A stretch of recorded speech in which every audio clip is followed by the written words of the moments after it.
Hey everybody, and welcome to Aniki, the podcast about anime with two brothers. I'm Ben. And I didn't have anything prepared. You have a gun for a head. I mean, it's so lazy. I was going to do it because I didn't have anything, but... I mean, you could come up with something else. No. Just try. I am not prepared. No one's really prepared for a gun head. I was not prepared for a gun head. Well, before we get to a gun head, what have you been up to since the last time we spoke? Well, I finished up Rebels. Oh, how was it? It's real good. It real good? Yeah, the first season and a half are like, okay, they're a little juvenile, but like, man, after the climax of season 2, like it's good. Oh, good. Better than past 2 Star Wars movies, that's for sure. That's a really low bar to jump over. Last Jedi's fine. It's fine. Is it? Yeah, it's fine. This is definitely infinitely better than whatever it was. The last one. The one that you've already forgotten the name of. Well, it's not good. It's not Rebels. good. Rebels is good. It also has my boy Thrawn. So does it? Yeah, and I just finished up the new trilogy of Thrawn books, which is also quite good. Wait, I thought there was only one new Thrawn book. Did they come out with two it's more? a whole trilogy. It's Thrawn Alliances, and Thrawn Treason. Alliances is okay. Now, are they an origin story, or are they a replacement for what is now Legends? Both, and... Oh. I mean, you can't do Heir to the Empire anymore, because none of that happened. That's fine. So they have to replace it, and this basically replaces those. So it's not a prequel to anything, though he is now going to write a new trilogy, and the first book is his backstory with the Chiss ascendancy before he's an Imperial. Now, I'm hoping that they get around to doing future Thrawn stuff, but for that, they need to talk to a bunch of the people who worked on Rebels, because the end of Thrawn and the end of Rebels coincide, so he has to deal with more than just himself to do that. But they really want to, like both the TV show guys and Timothy Zahn, so hopefully that'll manifest at some point. I unfortunately have not watched anything in the last 2 weeks because I'm miserable. I've also been keeping up with Eizouken because it is great. I want to be keeping up with Eizouken, but it's not working out at the moment. Hold on, I've got something that's very, very important. You, as also a type of creative, will appreciate this. Am I creative? That's news to me. Well, you're a coder. That's a type of creative. Are you ready for the most real? I'm ready for some real. Let's have it. I'd say it's less about finishing or completing the project, and more about the outcome of passion crashing against the compromise and resignation. It is too real. Okay, that's some real talk. The show is too real, and this is real talk. Yeah, I've only still seen only one episode. Which episode 4? Do they finally make a show? Episode 4 is great. Okay, I'll look forward to watching episode 4 then. Look forward. Yeah, I got it. Hey, there's a 3rd season of Log Horizon coming out. Yeah, I heard. Not only is it coming out, it's coming out soon. As in October. Yeah, but it's like Studio Dean, right? So the animation won't be great, but... Yeah, but I'm pretty sure they did all the other ones too, so... I think they did season 2, but not season 1. That's what my source said, but my source could be slightly wrong. Well, now you got me wondering. First series was done by... Statelight. Statelight? Well, see, different people. And then it was Studio Dean, and then Studio Dean. Yeah. So I think I watched season 2 as it was airing, and I think I got through half of it. And then they went on some weird side quest that had a lot of cat girls in it. Yes. Well, you should have told me that earlier. I would have finished it. There are cat girls in it, in a side quest. Well, now I gotta go watch it. Well, of course you have to go watch it. You have to find out if the main dude ends up with a ninja chick. Ooh. What do you mean, ooh? Isn't the ninja chick like 12? Maybe in the game, but not in real life. Yeah, well, game is real life. Is that how this works? That's a little weird, even if they're emotionally mature enough. She's still like 12. They're all adults. Everyone in the show is an adult. This is like a Sasami situation. You know, I have a picture of Sasami on my wall right there from Dan Kim. Okay, well, that's pretty good. It's because I bought that in special edition Kickstarter. Yep. He said, I'll draw you anything you want. So I said, I would like you to draw Tsunami from Tenchi Muyo. And he wrote back and said, I don't know who that is, so I'm going to draw Pretty Sammy instead. So that's what he did. There you go. It's extremely inappropriate. It hangs on my wall. I'm sure it is. I got Penguin Princess from him. Penguin Drum. Well, at least you got what you wanted. I don't know where that is, but I think it's still tucked in the book. So he put something else in that book. I don't even know where that is. I think it's over there. I'm sure it's next to the cigar box. Filled with actual cigars. It is, actually. Oh, that's good. Speaking of smoking and bad habits, hey, you want to watch a noir about a guy with a gun for a head?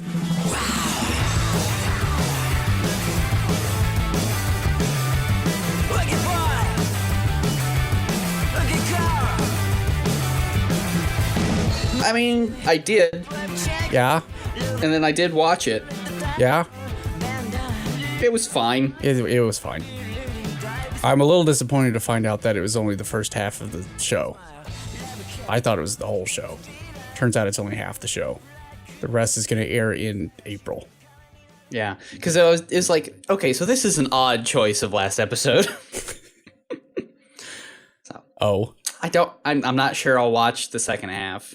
Yeah. It's not like this was bad. It was just fine. It's disjointed. Well, here. Yeah. Why don't you try to do the elevator pitch? It's Alita.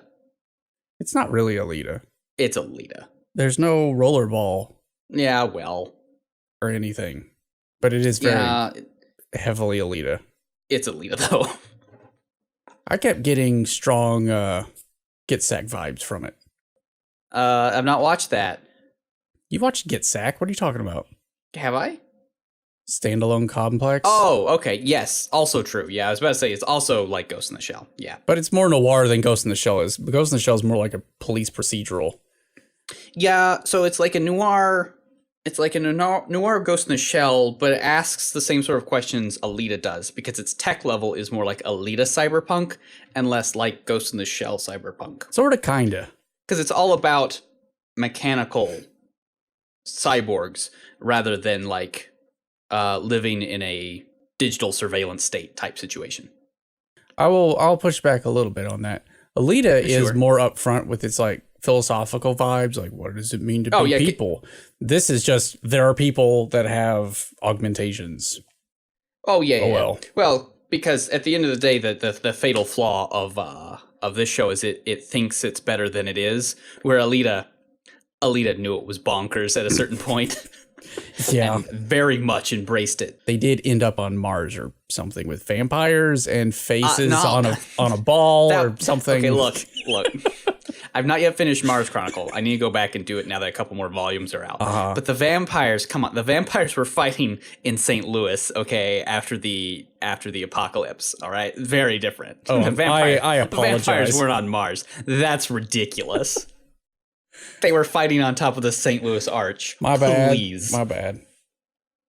I gotta remember that in my head. Vampires. I like Alita very barbecue. much. Vampires. Barbecue sauce. Yeah, see, there you go. Yeah, like blood. Blood is like blood. We figured it out. See? So it's purely barbecue logical. Sauce is red like blood, so vampires are from St. Louis. Obviously. I think we got off track. Let's try this again. Okay. It's an okay show. It's okay. I will probably watch the second half. Maybe. Here's how I feel about it. I feel like if this was my first time to the cyberpunk dystopia rodeo, I would like it better. That's fair. But as it is, I've seen too many shows that are very similar to this that are just, better. It's not that the show is bad. It's just okay. I think what you're saying is there are other shows that are executed better. Yes. Content-wise, I think this is pretty good. And thematic-wise, I think it's pretty good. It just wasn't executed great. I imagine that the manga is actually fairly good. Well, I mean, have you seen the cover art? I mean, the character designs in this show are pretty solid. Look at the cover art for the first volume. As it has a lot of boobs. Yeah, see, that's good. Yeah, the character designs in the show are actually quite good, and I would love to see them in black and white. Well, let's go into spoiler land before we get there unannounced. Sure. So here's my take on the whole show in Spoiler Town. Sure. I think as long as you watch this show with the lens of this is a noir in the classic Sam Spade sense, it's fine. And it works. Like all the over-the-top nonsense, all the boobs, all the craziness, it works as a noir. I'd push back a little bit on that because I think a part of a noir, right, is its broodiness, and this goes way too fast. That's really the fatal flaw of the show, in my opinion, that it goes too fast for what it's trying to do. I mean, the opening theme shows you this litany of villains, and boy howdy, they get through all 8 of them in this 12-episode show. You're not wrong, but at the same time, given the current anime landscape, I'm shocked that they're doing another cour of this. So, I mean, that's fair. I can't see them actually taking a chance on making it as slow as it needs to be. Because in order for a lot of the emotional hits to really land, the arcs need to be stretched out. If this show were like the first 2 to 3 arcs, it would be good. But it's actually like 6 arcs, and that's too many. I don't disagree. What I would have liked was you had that first arc, which was just him meeting with the boy. 2.5 to 3 seasons, yeah. He met with the boy, and hooray. I thought that was going to be the little setup arc, and then the main arc was going to be with that chick. What's her name? Yeah, Olivia. Yeah, the one with the with the lips. I'm like, yeah, that right there is your classic noir Widowmaker type. Right? Yeah, femme fatale. A femme fatale. And I thought the rest of the show was going to be like that. And then it was just over. Yeah. It's like, yep, she exploded. She's okay, though. But we never see her again. Yeah. Like, oh, but no. Yeah, again, like I imagine that the manga is much better just because it can take its time to really be far more noir. But the show, it's going at a breakneck speed, man. And it just really loses a lot of the weight that it needs in order to execute these plots correctly. Because it's like, oh, here are these 2 orphan girls, and oh, isn't it bad that they're all cybernetic, and oh, they're being used as tools. Oh, we finished it. Oh, okay. Yeah, you're not wrong. All right. You're not wrong. I'm going to have a big, long speech about how important this is. Oh, they're dead. Oh, okay. All right, then. Sure. Yeah, you should have taken your time, especially considering, like, the second episode of almost every arc is filled with, like, internal monologue flashbacks from the same episode, and you're like, yeah, no, I know. That was really weird. I can understand what the character's thinking because I just saw that. Yeah, it got really egregious there towards the end of the show. Yeah. Yeah, their budget was probably misspent and they were padding for time. When his arm got blown off and what's-his-face, Cronin, shows up and is like, hey, man, the big corporation that's hunting this kid, they have silently dropped the search. And he like turns around to look at the kid on the bed. No, he turns around, goes into the next room, looks at the kid on the bed, and then remembers being told. Remembers what he was just told. And you're like, come on. Just come on. There were a couple times like it. There was another time like that during the Olivier arc. Yeah. Where there was a great shot of him in her office and she's explaining something. And, you know, she's this hard-ass femme fatale type. And he's even talking about, man, you're such a troublesome woman, blah, blah, blah. Yeah. And there's a shot from behind her desk towards them. And the desk is slightly out of focus. And there's a picture on it. Mm-hmm. And it's a man holding a little girl. And you're like, hey, that's a nice detail to add there. But as the scenes go on, they keep cutting back to that picture. And then not only do they cut to the picture unblurred and big and out of shadow, then they do a whole flashback. I'm like, oh, you overdid it. I got it. You could have just left it. A lot of this is just like adaptational stuff that I feel like whoever adapted this to screen, I don't think knew quite what it was. Which is sad because it was Madhouse. Botched it a bit. Madhouse did it. Well, it's not like the animation's bad or anything, but I feel like just something in the adaptation got lost. Well, let's look at the director here. Naoyuki Ito, who has also done Canon. Okay. Remember Canon? Yeah. Ugu. Ugu. Are you going to eat that cake? A Cutie Honey movie. All right. A Digimon show. Doki Doki Precure the movie. Mana's Getting Married. The Dress of Hope Tied to the Future. Aha. Sign me up to watch that one. Oh, he did Overlord. What? Oh, well, come on. What? You did Overlord? Wait, Overlord's well done. hang on. I would like to point out that he went directly from doing Doki Doki Precure, the movie Mana's Getting Married, The Dress of Hope Tied to the Future, to Overlord. To Overlord. Yeah. Precure's a starter show for everyone these days. Fair enough. And he did canon? I'm very confused right now. I am confused too. Well, now I'm also confused of why they didn't execute No Gun's Life better. Because like Overlord is well executed. Very well executed. Maybe it's a problem of in Overlord you don't have a manga to pull shots out of that people sort of short circuit stuff with manga, right? Because they just put the manga on screen. They use the manga as their storyboards. You can't do that with Overlord because it doesn't have that. Maybe they over relied on manga storyboards for No Gun's Life.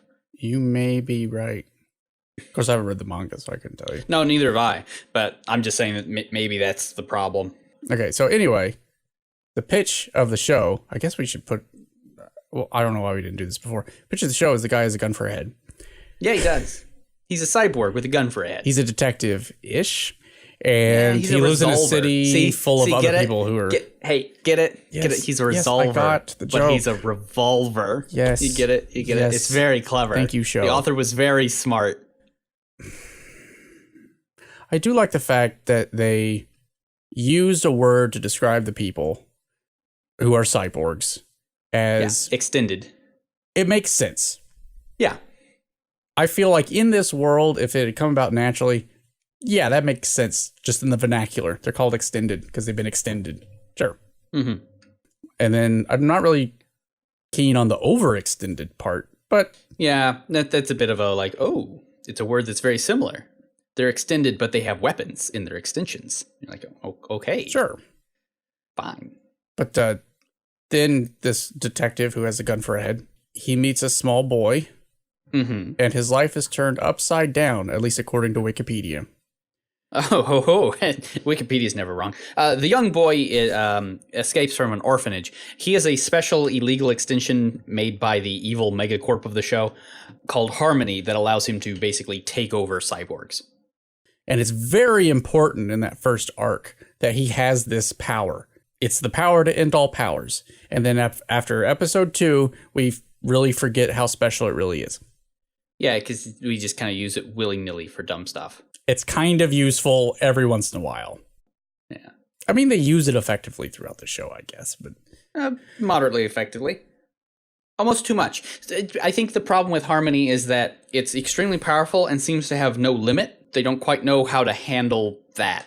I think they start trying to add a limit to it, though the limit that they add is kind of dumb. I don't actually know about that. Because we're told up front exactly what it does. Yeah. If he uses it, he can control other people who have been extended. Yes. And that's really what we get. At some point, they're like, well, if he uses it too much for whatever reason, maybe distance, maybe too many arms and legs and stuff that he's controlling. I don't know. It's very vague. Then he starts basically getting feedback. And if he gets hurt in the game, he gets hurt in real life. Which is kind of dumb for this sort of thing. I mean, it's basically remote control.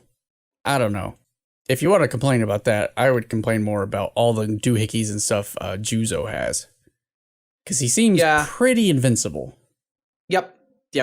The robots have some wicked conservation of mass problems.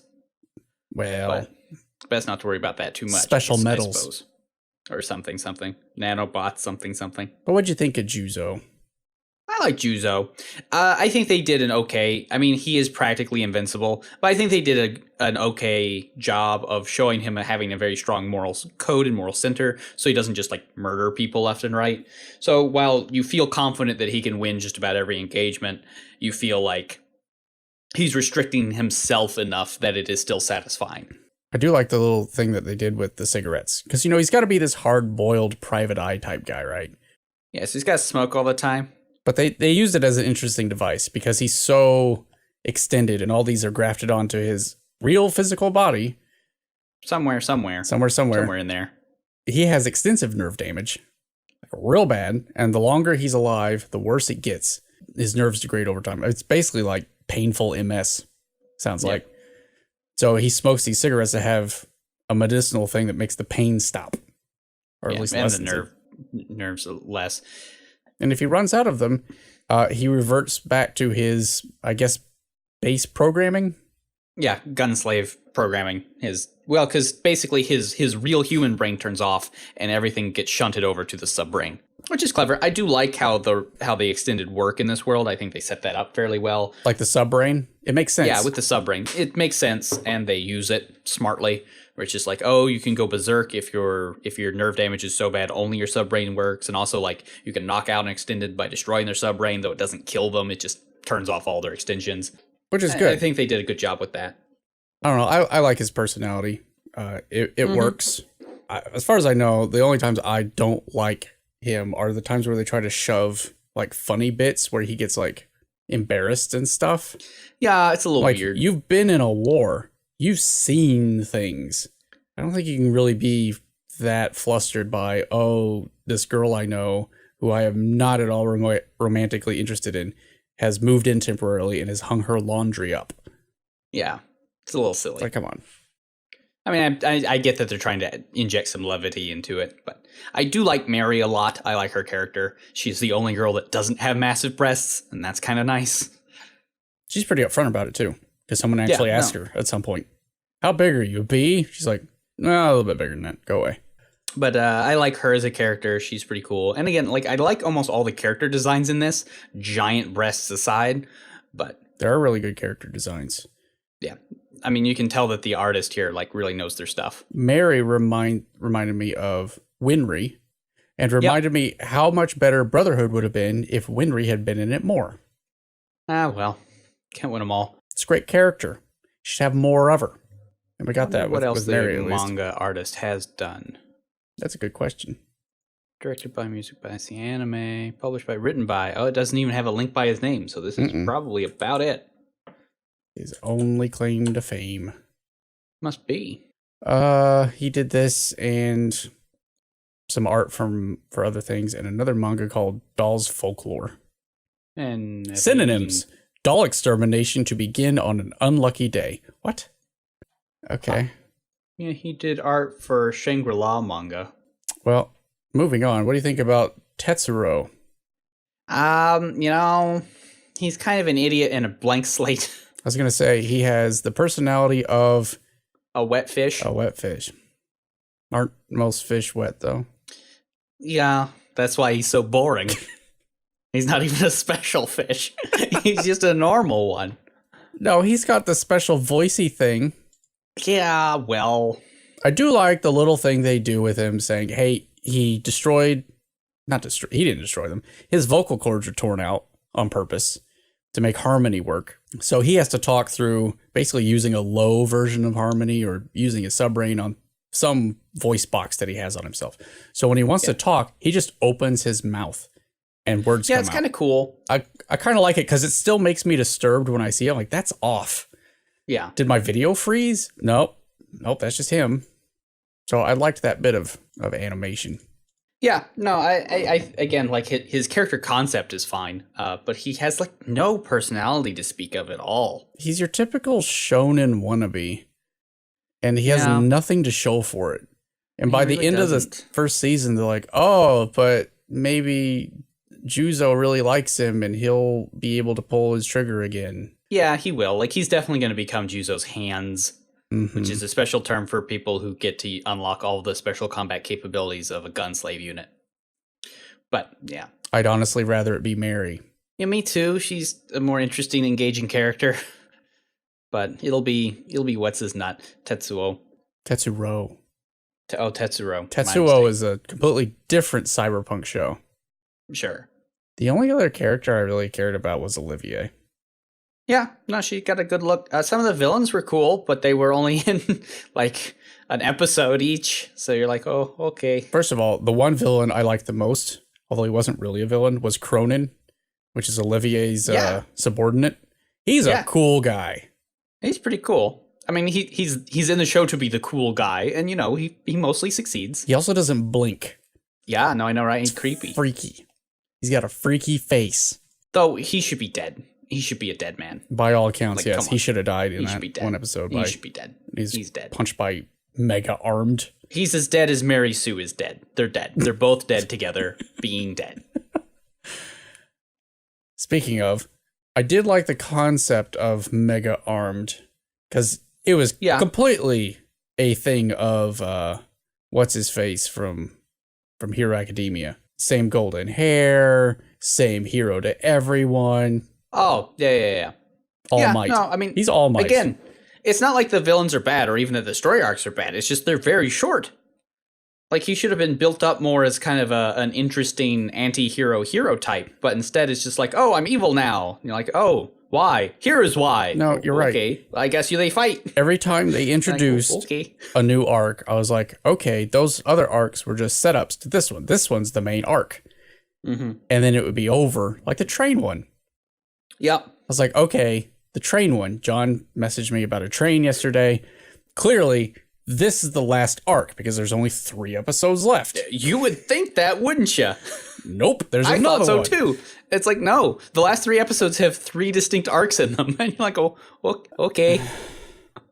Yeah, and then the penultimate episode, we're going to see more about this. It's like, this is going to be a 2-parter. This is going to be a 2-part climax because there's another gunslave unit and like they work for the evil corp. And you're like, okay, something's going to happen. Yeah, and then the last episode of the show is just like some one-off. There's a ghost with hands. Yeah, you're like, okay, all right. I mean, I guess that's what we're doing, but why is this our? And then like they get the creditless ending and you're like, oh, okay, I guess it's done.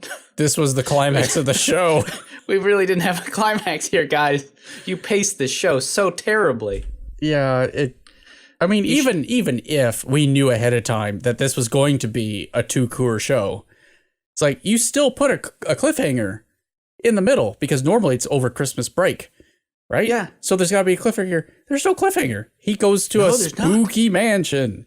They should have just cut episode 12. He's Scooby-Doo's. It's a Scooby-Doo episode. It is. They, at the end of the day, to just change the pacing, cut episode 12. Yeah, put it somewhere else. End it at episode 11. Yeah. Just do it. Because that's the natural endpoint. Don't just tag on an extra episode that I know has, some story threads that will continue on, but is pointless to the show that you created.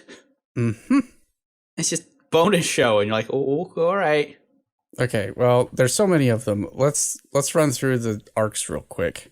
Okay. So the first one is the Tetsuro arc. Yes, the Tetsuro escapes arc. Yes, Juuzou is called to adventure when Tetsuro, who is secretly controlling a big, scary-looking mech, basically contracts Juuzou to rescue him himself. So he does, from a quote-unquote nun. Yeah, there's religious imagery in this for no real reason. It's just kind of there because they're like, it's dystopic. And you're like, all right, sure. I was thinking, again, that this was going to go somewhere.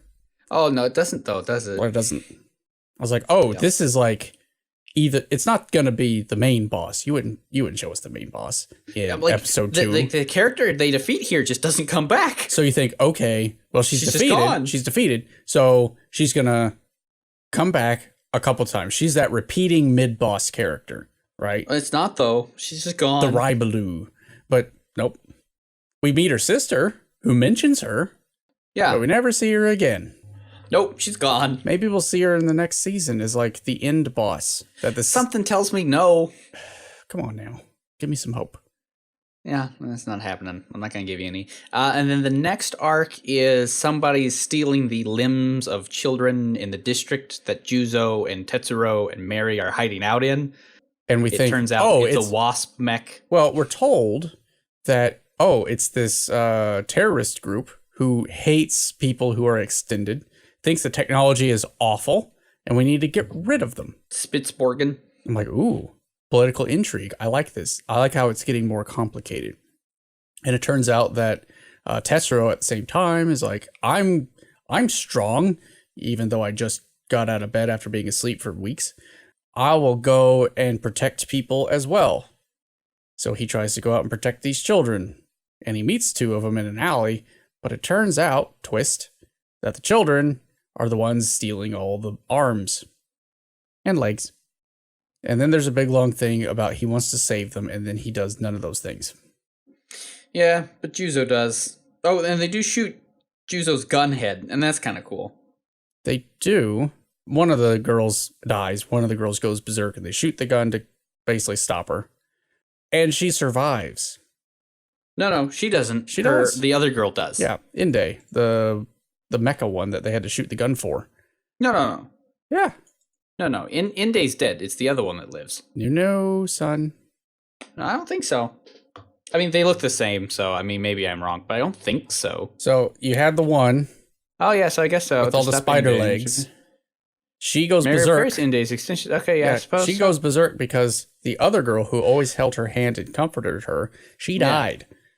Okay. Well, I mean, again, I figured that if either of them survived, it was the other girl because she was just like hit in the gut and coughed up some blood and fainted. So I could understand her being alive. Inde, who was exploded by a gunslave unit, Juuzou's head, is fine. Is fine. Okay. Sure. Yeah. No, why not? No longer berserk either. It's okay. She's gone now, too. After these 2 episodes, she's also shoveled off. It's not one of the main 3 characters or the landlady, so they don't count. Yep. So off they go. What's the one after that one? The next one is the one I really like. Yeah, this was a good arc. That's the one with Olivier. And I thought too, I was like, okay, this is gonna be where we go. And it's just like, nope, another 2 episodes. And you're like, oh, okay, maybe 3. It is 3 episodes. I guess it's technically 3. It's a 3 episode arc. It was really good, and I thought this arc is gonna introduce us to the politics, and there's gonna be a big plot that he uncovers, and all these things. And it did like some of it. And then just threw out all the rest of the potential. It could still be there because at the end of the show, he does get some data on a thing. So, oh yeah, like I mean that is it definitely still could come around. The overplot is definitely what happened to this like military hospital that everyone died in. Yeah, but yeah. If Olivia does not come back in the second part of this show, I'm gonna be very upset. Well, get ready to be upset, I imagine. Let's see, what's the one after that? This is where everything sort of falls apart because things just kind of stop happening. Yeah, the next 4 episodes are all different from each other. Yeah. Okay, so let's see here. Let me see the episodes. Reverberations.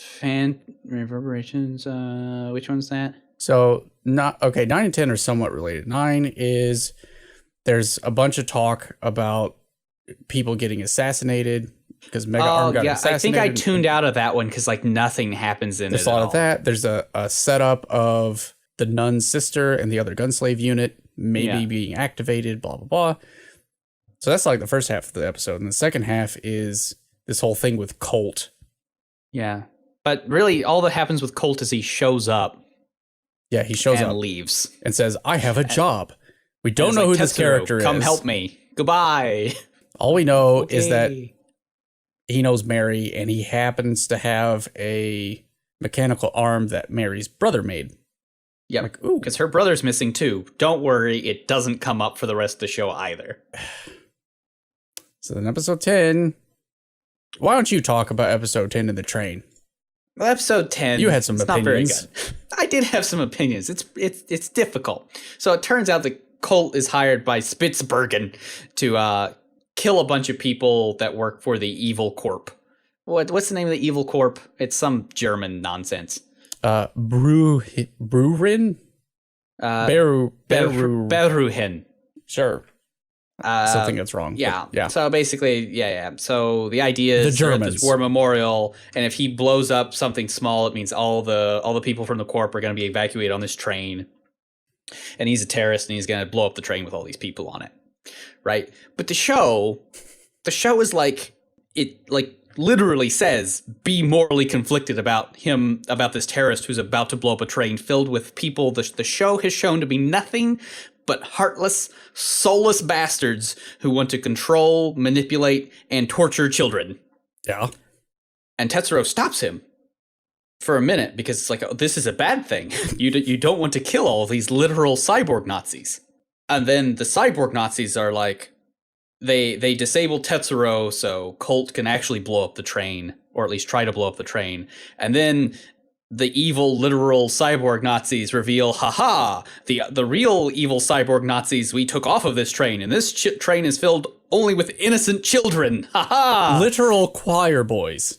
Yeah, and you're like, come on. Like, you can't act me to be conflicted that he was going to kill these people and then be like, these people are so evil, they just swap themselves out for literal, like, quoted in the show, innocent children. Like, it's dumb. Either just make them evil and just kill them, or give them some amount of humanity so I at least feel morally conflicted about killing them.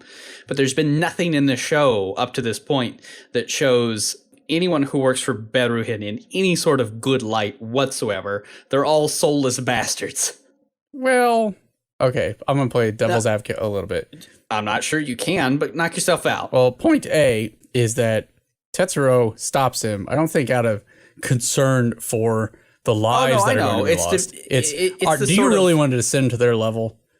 Yeah, but they are, like, shown to be extremely evil and in charge of everything in the town. That's not incorrect. However, B, which is more devil's advocate, when we are shown, which I think is hilarious, the COO and the CSO of the corporation, who are all part of an amalgamated technology colossus. Very similar to Alita. Just want to point that out. Thanks. There is one small scene where they are asked by one of their subordinates, hey, we gave out some walking extensions and they ended up killing some of the people that were wearing them. What should we do about it?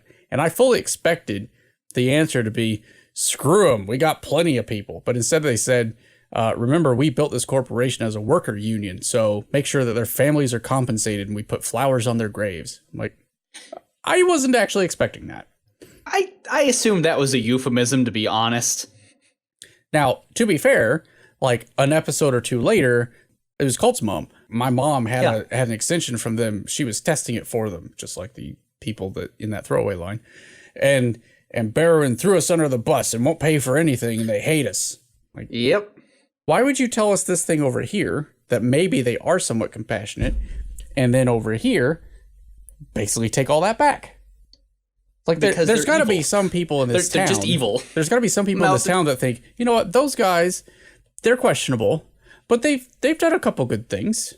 No, they're just straight up evil. It's really weird, right? A little bit. The more we think about it, yeah.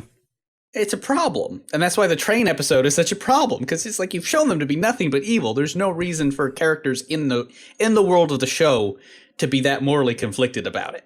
Yeah. Especially Tetsuro, who was literally child tortured by them for years when they built Harmony into his body against his will. Come to think of it, in the first couple episodes, didn't he hate all of them? Yes, it's dumb. Like at one point, at what point did he actually come out and like change his tune? When did we see that up until now? Yeah, see, it's a problem. These guys are humans too. It's like, no, they seem to be soulless bastards. And come to think of it, we're supposed to think in episode 10 that Colt is this morally conflicted guy. He wanted to kill all these people, but then he found out they were children. He was going to sacrifice himself to make sure that the kids didn't blow up, only himself. And then Tetsuro saves and they take him. that away from him, and that's pretty lame. They take it away from him, and then he's like, yeah, I'm totally fine. And then he and Tetsuro walk back home, and he sees his sisters, and then he dies.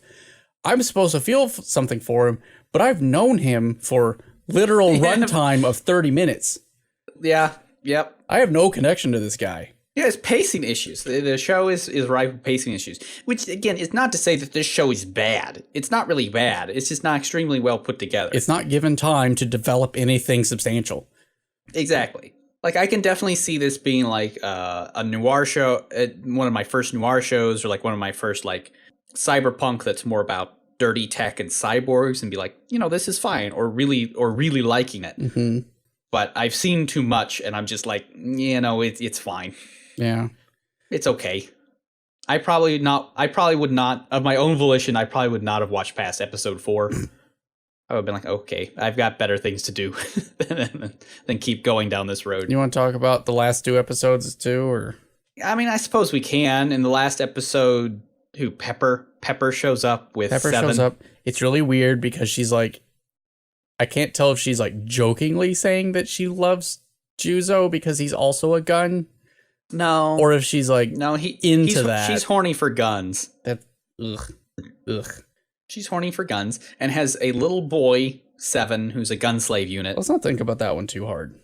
I know, right? We thought about the rest of us way too much. Let's not think about that But part. she can actually use 7, unlike Juuzou, because Juuzou Doesn't have a hands with him. right, he doesn't have a hands, so he can't access all of his I did power. appreciate But 7 can. that up until now we sort of got this impression that, he's invincible. But he actually gets his arm taken off. And we're shown in episode 12, they haven't fixed it, and there's little reason to believe that they will. Yeah. I guess he can get hurt. I suspect they'll put another arm on him.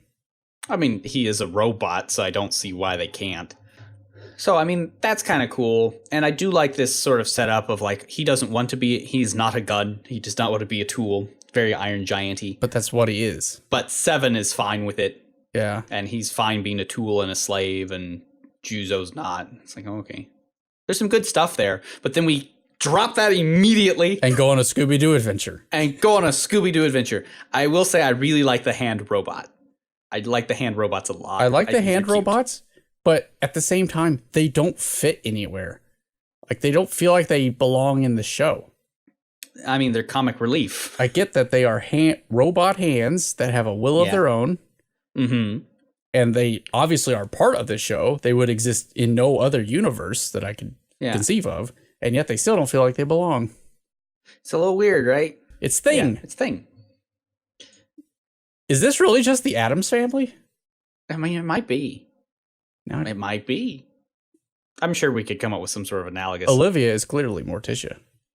Yeah, probably. But yeah, that doesn't go anywhere. The upshot of that is he makes another big boob friend and gets some data. Yeah. Yep. Some old data about the jail massacre, probably. I suspect something like that.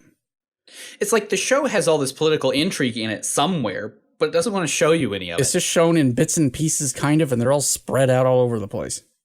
And that would work in a slower show, but the show is like action, action, action, action. I will bet you that once all the material is out, the whole second part of this show, someone could, won't be me because I don't have time, someone could go through this show and cut out all the bits that don't matter at all, like episode 12, and we would have a 13-episode show that would be concise and good. Yeah, possibly. I bet you could stitch all that together. Because your argument is to speed it up more, which I don't think would help solve the problems. My thing here is we cut out the bits that are going too fast, and we string to. Basically, I'm taking out the standalone episodes, and only having the complex episodes. It's hard to even pick out which ones are which. I'm pretty sure we don't need the ghost episode for a start.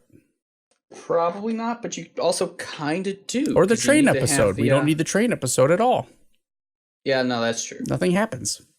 But yeah, I mean, I can see a decent episode for 13 because you do need to know how he gets the data. But yeah, I ended up giving it a 6 as far as I have gotten. Yeah, I mean that's probably about right. It's fine. The second part comes out and it turns out we're gonna get backstory on all this stuff, then sure, maybe it'll go up. But I think it's a 6 for now. Because, I mean, there are several shows where, the first half is a little weak and a little disconjointed, but then it all really comes together in the second half. What's It is like that a lot. Little Witch Academia is like that. Yeah, you're not wrong. But each standalone episode in the first half of Little Witch is adorable and good, even if you're like, I wish something grand would happen. They're still good, so. It could be the case that each one of these, there's many different arcs in the first season. Maybe each of those was just setting up a different element that will all become the 13-episode grand arc of the second. I mean, it could season. And you may not be wrong because I mean, there have been shows that certainly do work like that. Well, here's hoping at least. I think they have to make some structural changes to the pacing in order to really make that. Well, they have till April to figure it out. So yeah, I suppose so. What are we going to watch next time? It's our 100th review episode. Well, that means it has to involve, what's her face? The one that's in every anime. Megumi Hayashibara? Yeah, that's the one. Yes. She's in every anime. What about, okay, well, that's a lot of shows. I think it should also have maybe Reverse Mermaids. Okay, it should definitely have reverse mermaids. It should also be something very, very old and very classic and very good. What else does it need? I think it needs an idiot sidekick. Okay. And how about Dungeons and Dragons? I'm sold. Is there a show like this? If only. It's Slayers. We're going to watch Slayers. It's Slayers. We're watching Slayers. Yeah, it's Slayers. Slayers is good, yo. Hey, Ben. Yeah. Hey, Ben. Yeah. Ben, Lena. You know Lena Inverse? Uh-huh. Hey, you know what's hilarious about Lena Inverse? Is it that her boobs are small? Yeah, that's the joke. It's very funny. The show assures me that it is a very funny joke. Hey, you know what else? She makes big explosions. Do you realize that Megumine that is all over the place from Konosuba that everybody loves, blah, blah, blah? It's just Lena, everyone. Everyone is Lena. It's just Lena. Everyone is Lena Inverse. If there's ever a small wizard in any anime ever, it's just Lena Inverse. Always. Again. It's never not Lena Inverse. Every isekai that Lena is in, every isekai. Slayers is every comedy isekai. It's all of them. You're not wrong. It's all a take on Slayers. Konosuba, it's just Slayers. Just change some genders around and it's Slayers.